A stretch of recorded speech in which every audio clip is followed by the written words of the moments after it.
And joining me now with more is Lauren Seidel-Baker, economist at ITR Economics. Lauren, it's great to have you on the show this morning, joining us from New Hampshire.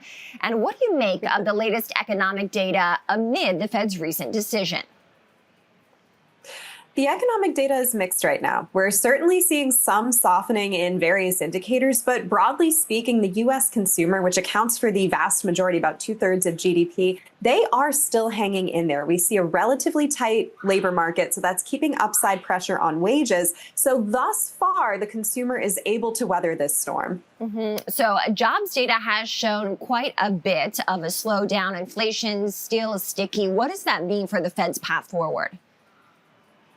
The path is getting very muddied. We saw that come out in the SEP. We saw the dot plot really get elongated. There are some very high expectations. There are some relatively low, one very low expectation for year-end 2025 in terms of rates. So this is just more tension between those two sides of their dual mandate. On the inflation side, we do see sticky inflation. That's driven by a number of fundamental factors. It's not just tariffs, but we have other things like both monetary and fiscal policy in a relatively accommodative stance.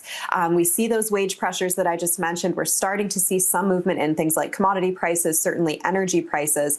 On the other side of the equation, the labor market, they talk about the cracks that are starting to form, the softness beginning in the labor market.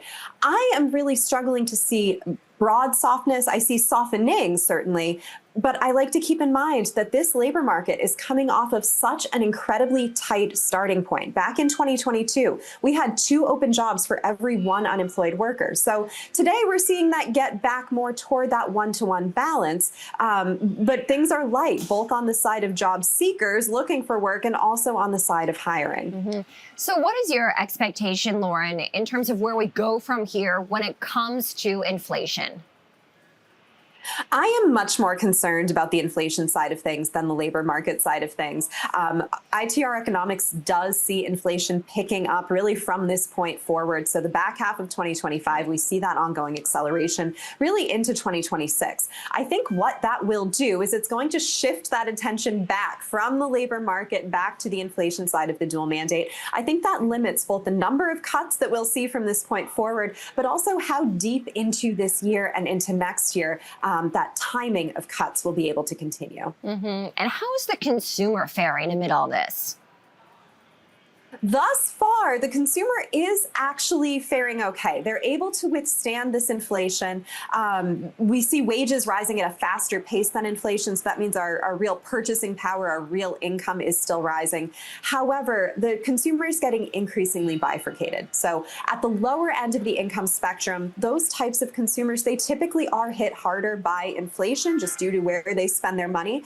They also will be hit harder by tariffs. They tend to skew more toward imports. A lot of imports, we only import them because they are cheaper than domestically produced goods. So there will be some impact there. But middle to income upper earners, those who actually do account for the broader percentage of retail spending, they are holding in okay. We have, again, relatively healthy labor dynamics. Those rising wages, and these folks have seen both home price appreciation, especially if you locked in that low mortgage rate. They're seeing their stock portfolio perform relatively well. So that cohort, which again, typically carries the weight of that consumer spending, they're still holding in okay. And Lauren, I do want to ask you what you're seeing in the equity market and the bond market. Certainly, you've given us a good overview here of what the data is telling us, but what are we hearing from investors?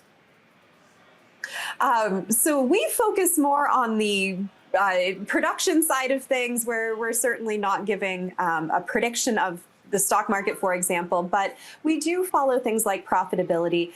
We are seeing record high corporate profits. That is true, but the pace of growth is coming down. So I think some of that excitement might be ebbing a little bit. On the bond market side of things, that's where it gets really interesting, because we are not seeing the bond market or yields overall really move 1-to-1 with these federal fund target cuts. In fact, we're seeing, especially in the long end, some diverse movement here. I think the bond market is much more worried about inflation, and that's some smart money. So I'm taking their signal for it. Yeah. So I do want to ask, in terms of the Federal Reserve makeup, you referenced the dot plot earlier, and we did see certainly one key outlier. What does that tell us about the body of a whole, this voting body, of course, as we do anticipate at least probably 2 more rate cuts this year? Sure. So that one outlier that you mentioned is commonly assumed to be Myron, Trump's recent appointee. He was also in dissent in favor of a larger cut, 50 basis point cut to rates this time around. So we're starting to see really how that political pressure might feed through if we do, in fact, get new appointees from the Trump administration. They are certain to be more dovish than the existing cohort. However, each of those individuals is just one vote on the committee. You cannot move the whole body of evidence, right? The entire group of not quite consensus, but increasing consensus. It's going to take a lot more time. I'm personally following the Supreme Court precedent that says that President Trump cannot fire members of the Federal Reserve. That is being tested now with Lisa Cook. I think there are real implications here just in terms of Fed independence and really Fed credibility at the end of the day. Any politician does want to front load near-term growth. Their goal, red or blue, is certainly to look to that short-term outcome. Whereas these officials on the Federal Reserve, they need to take a longer, broader, more historic scope. Lauren Seidel Baker, economist at ITR Economics. Lauren, thank you so much for joining us this morning.